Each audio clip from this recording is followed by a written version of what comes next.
Hello everyone, my name is Vivek and welcome to first attempters. First attempters में आप सभी का स्वागत है। वन केवरा भाग एक के एक कविता माय कर दुलार को हम लोग डिस्कस कर लिए थे, जिसमें हम लोग काफ़ी डिटेल में डिस्कस किए थे, उसके भाव को समझने की कोशिश किए थे। आज हम उसके एमसीक्यू को डिस्कस करेंगे। एमसीक्यू डिस्कस करने के हमारा दो मकसद है, दो तरीका है। एक तो आपके जो अभी रिसेंट जो ट्रेंड है उसके हिसाब से तैयार करना, और दूसरा कुछ अगर ट्रेंड चेंज हो जाए तो उसके हिसाब से तैयार करना। क्वेश्चन बहुत सारे बन सकते हैं, तो मैं कुछ इंपॉर्टेंट क्वेश्चन को आप लोग को बता रहा हूँ ताकि आप लोग समझ जाएं कि क्वेश्चन किस तरह बनता है, बन सकता है डिफरेंट डिफरेंट फॉर्म में। व्याकरण में क्वेश्चन कैसे बन सकता है ना। तो कुछ हम लोग सैंपल के रूप में देखते हैं और आप लोग इसे समझें और अपने प्रिपरेशन को सही डायरेक्शन दें। चलिए स्टार्ट करते हैं डिस्कशन, जिसमें पहला क्वेश्चन। हाँ, और आज का जो आप जो टाइप फॉर्मेट में नहीं है, आज के लिए एडजस्ट कर लीजिए, कुछ कारण से टाइप नहीं हो पाया, तो मैं इसे अपने हैंड रिटन फॉर्म में जो है उसी में डिस्कस कर रहा हूँ। चलिए स्टार्ट करते हैं डिस्कशन। पहला क्वेश्चन है, माय कर दुलार कविता कर कर कवि कर का नाव है के। हाँ, का नाव का है के। आपको बताए थे नाम बताने का। सभी को माँ का दुलार मनोहर लगता है। इट मीन्स कि Manohar Mahanti is the right answer. ठीक है। नेक्स्ट क्वेश्चन है, माय कर दुलार कविता कैसन राग है के। जनानी झूमर, मर्दानी झूमर, बंगला रंग, भगवा पुछारी। इसका जो है आंसर है बंगला रन। बंगला रन को हम लोग समझे थे कि इसमें बंगला का भी छाप रहा था, बंगला भाषा का, लेकिन आज के डेट में वो कम होते जा रहा है। और साथ ही साथ बंगला का एक्चुअल कहने का मतलब क्या है कि जो धनी व्यक्ति हैं, जमींदार हैं, उनका बंगला मीन्स घर, है ना। इस रूप में भी इसको देखा जाता है। ये बेसिकली क्या है, पुरुष प्रधान ये मतलब राग है, पुरुष प्रधान नृत्य होता है इसमें। ठीक है। तो इस तरह से इसको देखा जाएगा बंगला को। ये आप लोग लोकगीत में, है ना, लोकगीत, लोकगीत में आप इसे पढ़ेंगे। जो लोक साहित्य में लोकगीत दिया हुआ है उसमें आप इसके बारे में देखेंगे। और लोकगीत में जो पर्टिकुलर कुछ 8-10 जो दिए हुए हैं, डमकच वगैरह, भगवा पुछारी वगैरह, उसमें पावस वगैरह, उसमें ये लोकगीत के बारे में नहीं दिया हुआ है। लेकिन जो लोक साहित्य में दिया हुआ है, लोक साहित्य का जो सिलेबस का पार्ट है लोकगीत, उसमें आपको एक इन्फॉर्मेशन रखना होगा। इसलिए बंगला रन को आप समझ सकते हैं, समझ लीजिएगा उस हिसाब से। ठीक है। नेक्स्ट है, बसराय कर का अर्थ होवेला। बसराय, है ना। माँ कर दुलार बाबू कार्य बसराय दिले, है ना। बसराय का क्या अर्थ होता है। ए है भुलायक, दूसरा है याद करेक, तीसरा है पछताएक, और डी है कोनो नहीं। तो बसराय का अर्थ होता है भुलाना, है ना, भुलाने के सेंस में देखा जाता है। ठीक है, अगला देखते हैं क्वेश्चन। जग में जब तोय आले, कोरा उकरे पाले। ई लाइन में कोरा कर का अर्थ है। कोरा, कोरा मीन्स आपको क्या होता है। ए कंधा, बी गोद, सी बेतरा, डी इकर में कोनो नहीं। तो कोरा का मतलब होता है गोद। गोद आपको मिला जब, जैसे ही जब जग में आप आए, संसार में आपका कदम रखे, सबसे पहले आपको किसका, माँ का गोद मिला, है ना। इसके लिए भी परेशानी नहीं हुई, आपको बना बनाया सब कुछ मिला, किसी तरह कोई परेशानी नहीं हुई। और आप माँ के त्याग को भूल जाते हैं, ये कहने, माँ के त्याग का रिस्पेक्ट नहीं करते हैं, ये कहने का सेंस है कवि का। ठीक है। माय कर नेक्स्ट क्वेश्चन है, माय कर दुलार कविता में त्रिया शब्द केकर ले प्रयोग करल जा है। त्रिया, पत्नी ले, माय ले, बेटा ले, ए और बी दुयो ले, मतलब पत्नी और माय दुयो ले। तो त्रिया शब्द बेसिकली यहाँ पे किसके लिए प्रयोग किया गया है, पत्नी के लिए, है ना, पत्नी के लिए किया गया है। जो त्रिया का अर्थ होता है स्त्री, स्त्री को जब, स्त्री जब मिली तो तुम माँ को भूल गया, है ना। ये सांसारिक सुख मतलब कि एक माया जाल है। तो ये बोलता है कवि कि सांसारिक माया जाल में मत पड़ो।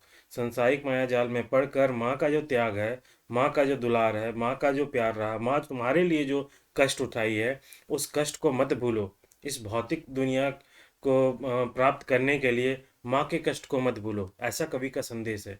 तो यहाँ तिरिया का अर्थ होता है कौन, पत्नी। ठीक है। नेक्स्ट क्वेश्चन है, हासिल तोर सुखे, कांदल तोड़ दुखे। इकर में केकर, केकर बारे में बोलल जा है, मतलब हासिल तोड़ सुखे, कांदल को तोड़ दुखे, मतलब कौन किसके बारे में, किसके किसके बीच में ये संदेश जाया जा रहा है ना। पहला है माँ बेटा के बीच में, माँ बेटा। दूसरा पत्नी बेटा के बीच में।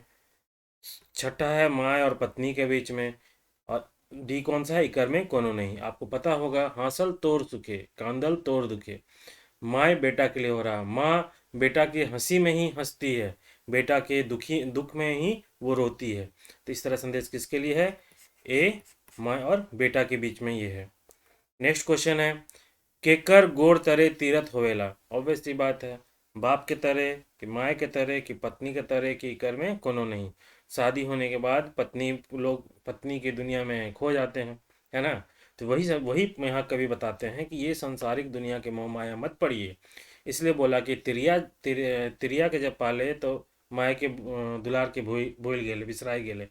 ये कहने का मतलब है, तो यहाँ पे क्या होगा, केकर गोर तरे तीरथ है, माँ के गोर तरह तीरथ है। यहाँ संदेश है कि माँ के कदमों में ही जन्नत है, वहीं स्वर्ग है। इसलिए अब इस तरह के स्वर्ग को तुम और भौतिक दुनिया भौतिक विलासता के लिए सांसारिक मोह माया के चक्कर में इस त्याग को तुम भूल जा रहा है। इसलिए इस तरह का कवि का संदेश है। नेक्स्ट क्वेश्चन है, माय कर दुलार कविता कर अनुसार माय बेटा हार के जन्म देख पाछे का पालक। अब देखो यहाँ से क्वेश्चन बन रहा, अब देखो क्वेश्चन, माय कर दुलार कविता कर अनुसार माय बेटा हार के जन्म देख पाछे का पालक। इस कविता में माँ बेटा को जो जन्म दी है, तो फिर माँ को क्या मिल रहा है भाई, वो पूछ रहा है। जो दिया हुआ कविता को वहाँ निकालना का भाव को, बेटा अपन बहोरिया के बिसराय देलक।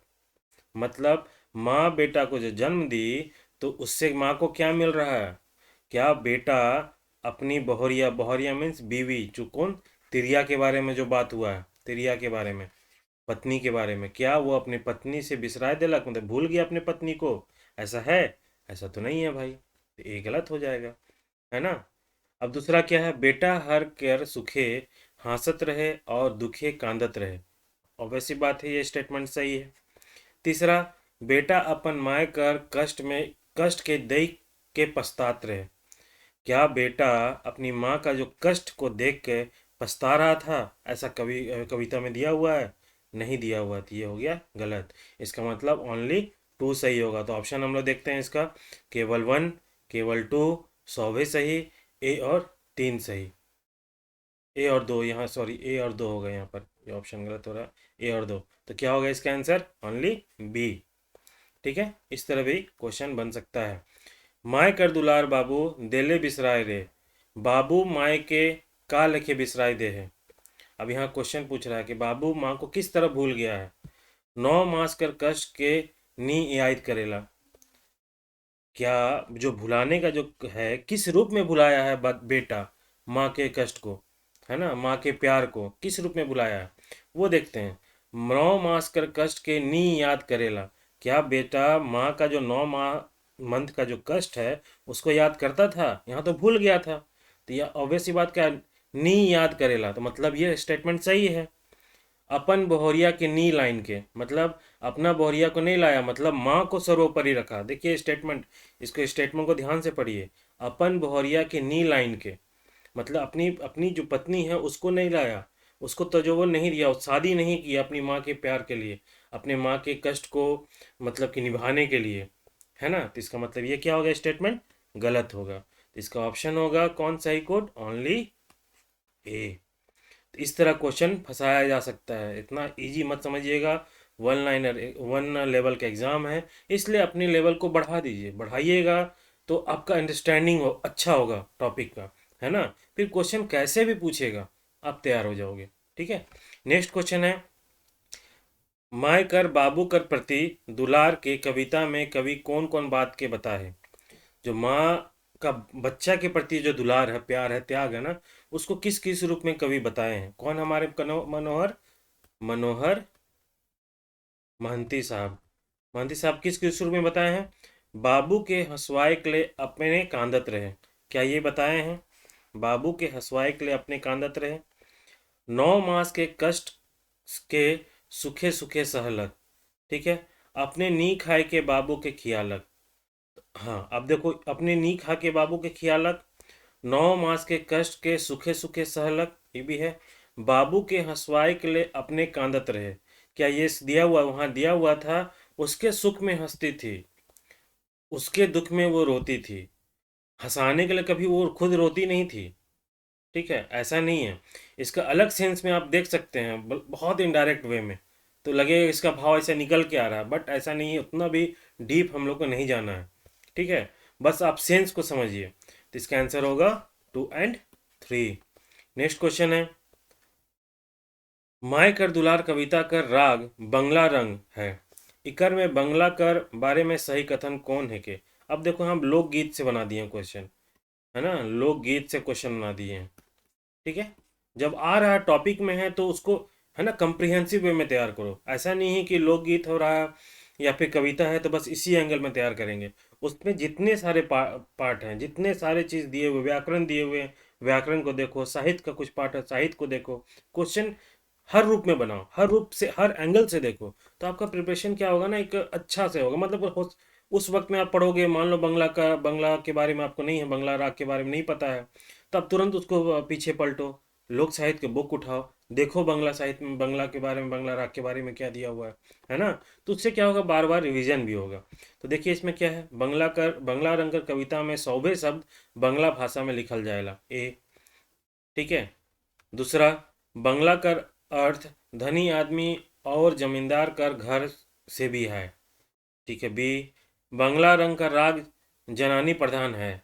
सी, डी में सौभे गलत है।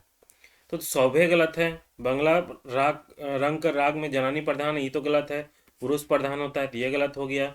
बंगला रंग का कविता में सौभे शब्द, यहाँ देखो सौभे शब्द, जबकि इसमें क्या बोला, कुछ कुछ शब्द बंगला में प्रेरित है।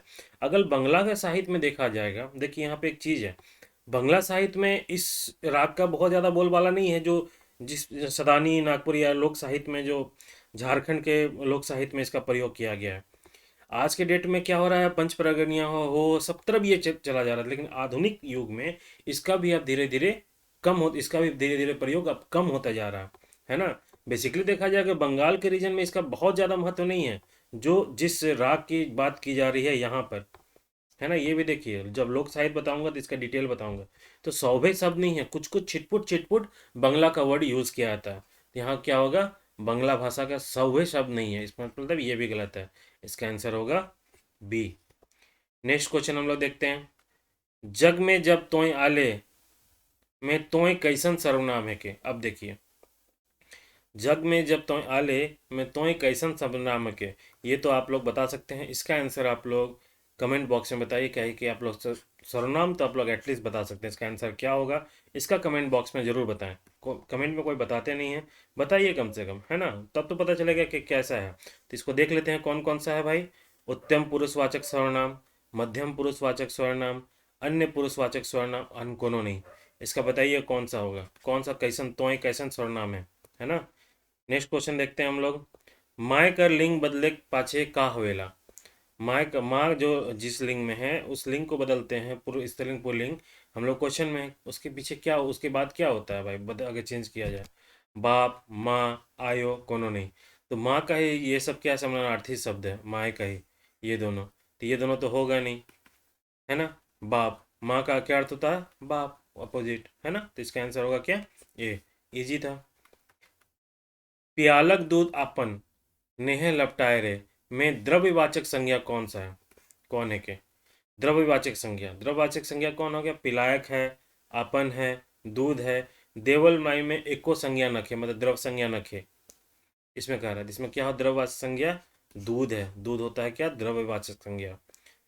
नेक्स्ट क्वेश्चन हम लोग देखते हैं, कतना कष्ट सही 9 मास पेटे बोही में इकर में कतना क्रिया विशेषण कर कौन भेद है के। जो कतना दिया हुआ है वो किस क्रिया विशेषण का भेद है ना, ये बताइए, ये बताइए। चलिए, पहला है परिमाणवाचक क्रिया विशेषण, दूसरा है रीतिवाचक क्रिया विशेषण, तीसरा है यौगिक क्रिया विशेषण, और चौथा है आपका क्या, स्थानीय क्रिया विशेषण।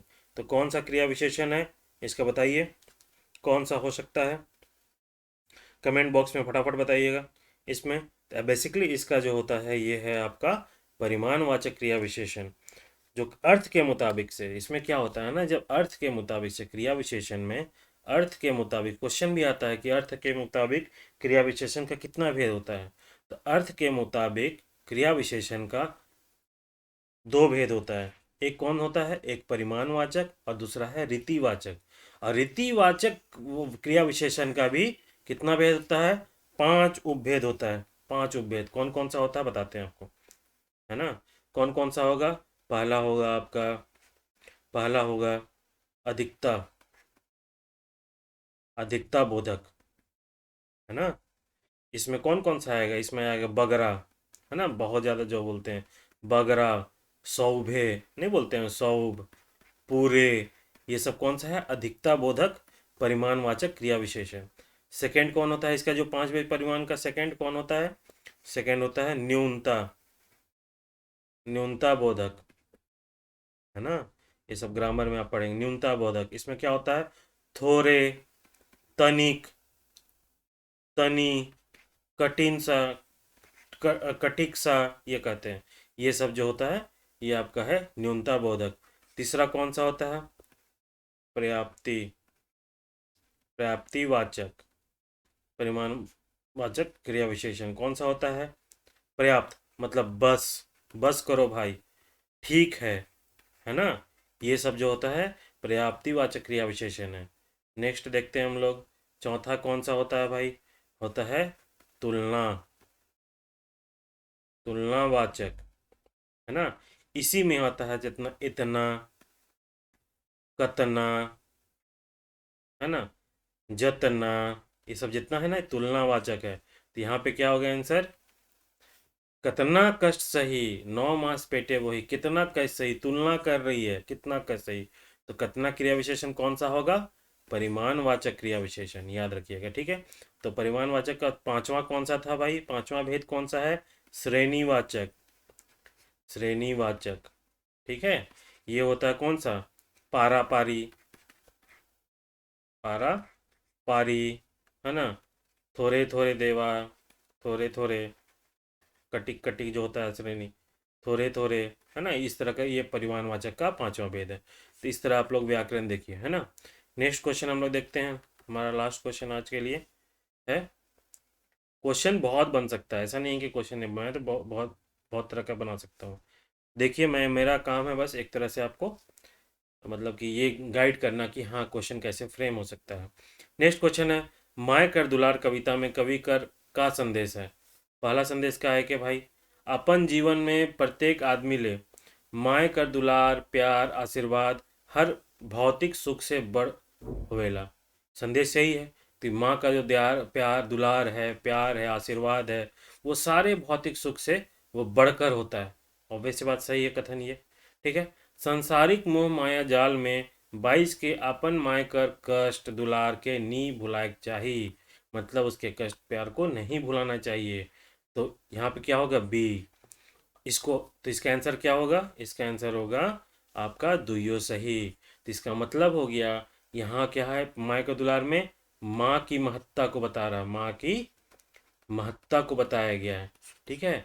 और किस तरह संसारिक जो दुनिया मोह माया में आज के डेट में आधुनिक युग में एक बच्चा किस तरह माँ बाप को, यहाँ पे चलिए माँ का एक महत्ता को दिखाया गया है, लेकिन लेखक का इंगित भी एक व्यापक रूप में समझिए, ठीक है। लेखक का इंगित ये होता है किस तरह परिवार से दूर होता जा रहा है, इस तरह भी चीज़ को समझिए। हालांकि इस जो कविता में कम्प्लीटली माँ पे फोकस है, लेकिन इसका मीनिंग को हम लोग निकाल सकते हैं। एक परिवार कैसे दूर होते जा रहे हैं, माँ बाप से किस तरह उनके त्याग को भूलते जा रहे हैं आज के बच्चे, ये बताने की कोशिश की गई है। तो इस तरह का देखिएगा तो सारे क्वेश्चन आपको सॉल्व होंगे। मुझे मैं उम्मीद करता हूँ कि आपको चीज़ें समझ में आ रही होंगी, आपको अच्छा लग रहा है। और कमेंट देख के मुझे भी काफ़ी खुशी हो रही है कि आप लोगों को काफ़ी अच्छा लग रहा है, काफ़ी अप्रिसिएट कर रहे हैं आप लोग। तो मोटिवेशन जो एक फैक्टर होता है वो मेरे पे भी काम कर रहा है। आपके टेस्ट सीरीज का सारा शेड्यूल बन चुका है ना। तो मैं हो सकता है कल आप लोग को ये लॉन्च करूँगा। और जिन लोग क्लास चाहते हैं, एक बार मुझे बताओ कि आप लोग में कितने लोग जो हैं वो कंप्लीट क्लास चाहते हैं, ताकि एक मेरा एक आइडिया लग जाएगा कि हाँ मैं क्लास को किस तरह लॉन्च करूँ, किस रूप में। आप ये बताओ कि क्लास आप चाहते हैं, कमेंट बॉक्स में बताओ क्लास यस। और आप बताओ, ये भी बताओ कि आप नागपुरी बैकग्राउंड के हो या नहीं हो। ये दोनों चीज़ को आप मुझे बताओ, ताकि एक आइडिया लग जाएगा कि कितने लोग क्लास चाहते हैं और उनका बैकग्राउंड क्या है, ताकि उसी अनुरूप मैं चीज़ों को बताऊं। मेरा क्लास जो होगा तो मेरा क्लास मैं बता दे रहा हूँ कि आपको इजी से इजी करके देना, परोसना। ठीक है, कौन कौन से वर्ड एग्ज़ाम में बन यूज़ होते हैं वो आपको आपके तक पहुंचा देना। ठीक है, और इजी से इजी आप नागपुरी लैंग्वेज को कैसे सीख सकते हैं इजीएस्ट फॉर्म में, वो आपको बताना, ये मेरा मकसद रहेगा। और आपको चीज़ें काफ़ी अच्छी कर दूंगा। ठीक है, लेकिन आप लोग एटलीस्ट कमेंट बॉक्स में बताएं कि इसके लिए, कि क्लास के लिए कौन कौन इंटरेस्टेड है। ठीक है, सो आप लोग टेलीग्राम से ग्रुप से जुड़ जाइए, और आप लोग इसी तरह अपना प्यार बनाते रहें, ताकि और मैं मोटिवेट होकर आप लोग के लिए अच्छे से अच्छा काम करते रहूं। चलिए, आज के लिए यहीं समाप्त करते हैं आज का session. Thank you so much.